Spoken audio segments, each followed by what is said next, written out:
How to trade with moving averages.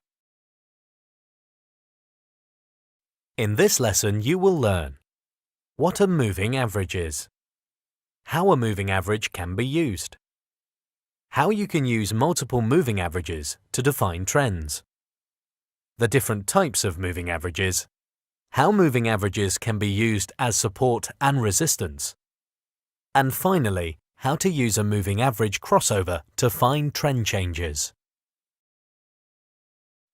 Let's start by defining what a moving average is.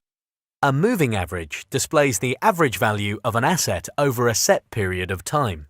So, for a 20-day moving average, the last 20 closing prices for each day are taken and added together, then divided by 20, giving the average closing price over the last 20 days. This price is then plotted on the chart. The next day, this calculation is repeated for the most recent 20 days, incorporating the new closing price from the day before and discarding the oldest 20th day from the current calculation. This new figure is then plotted onto the chart. As the new points are added, the points are joined and a continuous line forms, which is the moving average. In this example, we used a daily chart with a 20-period setting. However, moving averages can be used on any time frame. So, for example, a 20-period moving average on a 1-hour chart will take into account the last 20-hour periods, and so on. Moving averages are used to smooth out price action, which makes it easier to interpret information such as the current trend direction and how strong that trend is. So if the price is above the moving average and the slope of the moving average is pointing up, the prevailing trend is up. The steeper the slope and the further the price is away from the moving average, the stronger the trend. If the price is below the moving average and the slope of the moving average is pointing down, the prevailing trend is down. The steeper the slope and the further the price is away from the moving average, the stronger the trend.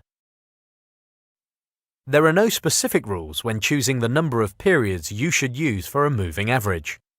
There is, however, a trade-off. When you use shorter periods, such as 10 or 20-period moving averages, they react more quickly to the changing market sentiment. However, the signals are less reliable. When you use longer period moving averages, such as the 50 or the 200 period, the signals are more reliable. However, they react more slowly to the price action.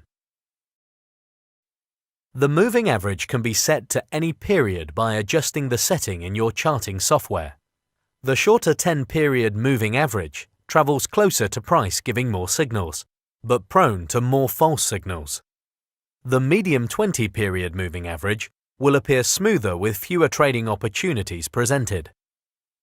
The longer 50-period moving average is the most reliable, as it gives fewer false signals but reacts to price changes much slower.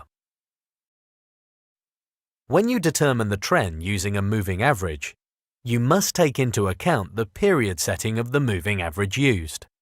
The trend is relative to the period setting you decide to use. From the chart, you can see a 20-period moving average and a 200-period moving average. The 20-period moving average is indicating that there is an uptrend at this time because it is faster in generating signals.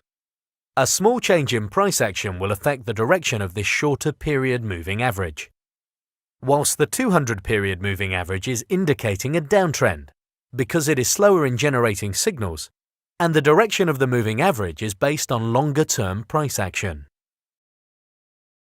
You can use multiple moving averages to define a trend direction. You can see in the chart that there are 3 moving averages: a 10, a 20, and a 50-period moving average. When there is no prevailing trend, the moving averages are intertwined, as you can see at the beginning of the chart. As the market enters into a downtrend, the moving averages cross over and align in order of the periods. This is displayed in the later part of the chart. The 10-period moving average is closest to the price, followed by the 20 and then the 50-period moving average. This is an easy way to indicate that the trend has been established. There are 4 different types of moving averages that have slightly different ways of calculating the price points.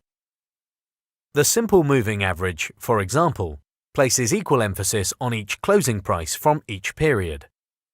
Others put more weight on the most recent data points, such as the exponential moving average, the linear weighted moving average, and the smoothed moving average.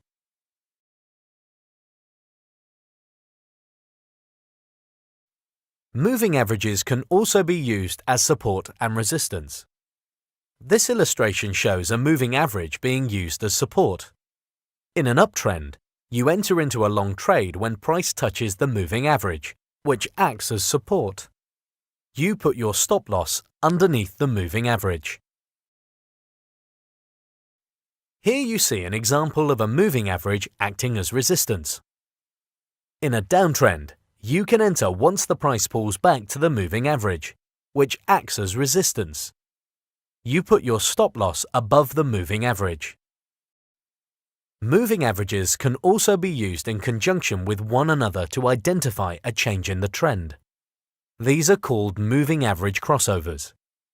You can do this by using 2 different period moving averages. For example, a shorter 10-period moving average and a longer 20-period moving average. Look for when they cross each other. If the shorter period crosses below the longer period moving average, this indicates the start of a potential downtrend. And when the shorter period crosses above the longer period moving average, this indicates the start of a potential uptrend. So far, you have learned that a moving average is the average price of an asset over a specific period of time. A moving average can be used to determine the trend as well as gauge how strong the trend is. There are 4 different types of moving averages, each calculated slightly differently. There is a trade-off between the reliability of a slower moving average versus a faster moving average in how quickly they react to a change in trend. Moving averages can also be used as support and resistance to enter or exit trades. You can use multiple moving averages to identify a trend already underway, or determine a potential new trend by watching for a moving average crossover using different period settings.